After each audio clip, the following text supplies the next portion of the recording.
जीवन एक नदी है और संगति उसकी धारा। अगर संगति संतों की हो तो वह धारा भी गंगा जल बन जाती है, पर अगर संगति दुर्जनों की हो तो वह धारा भी मलिन हो जाती है। सादर अभिनंदन। आज मैं राघव कोट P44 आपके समक्ष अपना विषय सत्संगति की महत्ता प्रस्तुत करने जा रहा हूँ। आरंभ करने से पहले क्या मैं आप सभी से एक प्रश्न पूछने का अनुरोध कर सकता हूँ? क्या आप सभी ने कभी यह विचार किया है कि कमल का पुष्प गंदे कीचड़ में रहते हुए भी इतना सुंदर और सुगंधित कैसे रह सकता है? उत्तर है कि कमल कभी कीचड़ को खुद पर हावी नहीं होने देता और हमें यह शिक्षा देता है कि चाहे हमारा वातावरण कितना भी दूषित हो, अगर हमारा संग सही है तो हम हर स्थिति में निर्मल और पवित्र बने रहेंगे। तो अच्छी संगति क्या है? सत्संगति। तो सत्संगति का अर्थ है सत्य की संगति, यानी श्रेष्ठ, भले और सज्जन व्यक्ति का संग। सत्संगति ना ही दुर्लभ हो, सत्संगति दुर्लभ है और इसकी प्राप्ति के दो मार्ग हैं। प्रथम, मूल मंत्र आद्यक्षर ओम, अमर आत्मा को गुरु मानकर वह निरंतर उन्हीं के संग अपने ख्याल का नाता जोड़कर। दूसरा, कुदरती वेद शास्त्रों का अध्ययन, चिंतन, मनन, मंथन यानी विवेचन व अनुशीलन करते हुए मनुष्य सत्संगति प्राप्त कर सकता है। सज्जनों, यह तो आप सब जानते ही हैं कि गुण और दोष मनुष्य में उसकी संगति से ही उत्पन्न होते हैं। मनुष्य जिसका संग करता है वैसा ही बन जाता है।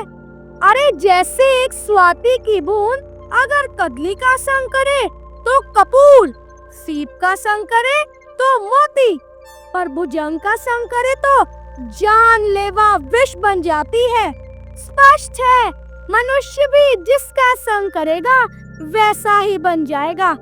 सत्संगति एक दुनी लाभा, यानी सत्संगति जैसा कोई लाभ नहीं कि सत्संग करने वाला खुद पर नियंत्रण पा लेता है।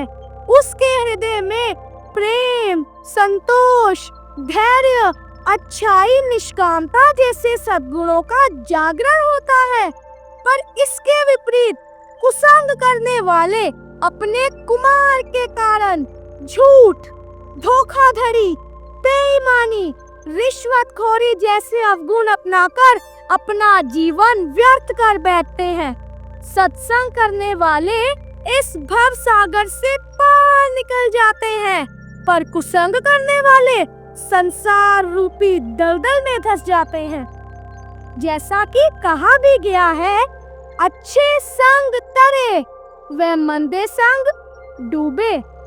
गीता के दूसरे अध्याय के 70वें श्लोक में भगवान कहते हैं, अपूर्यमानम अचल प्रविष्टम समुद्रमापः प्रविशान्ति यद्वत तद्व कामः प्रविशान्ति स्वे स शान्ति आप होती न काम कामिहि।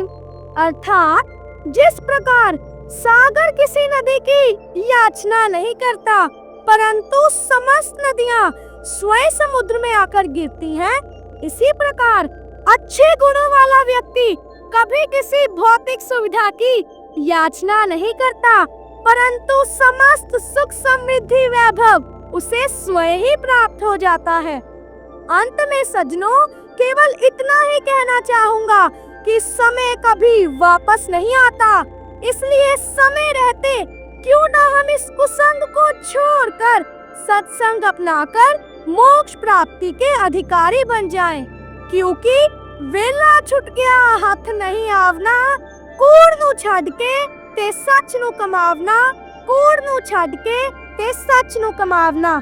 ਧੰਨਵਾਦ।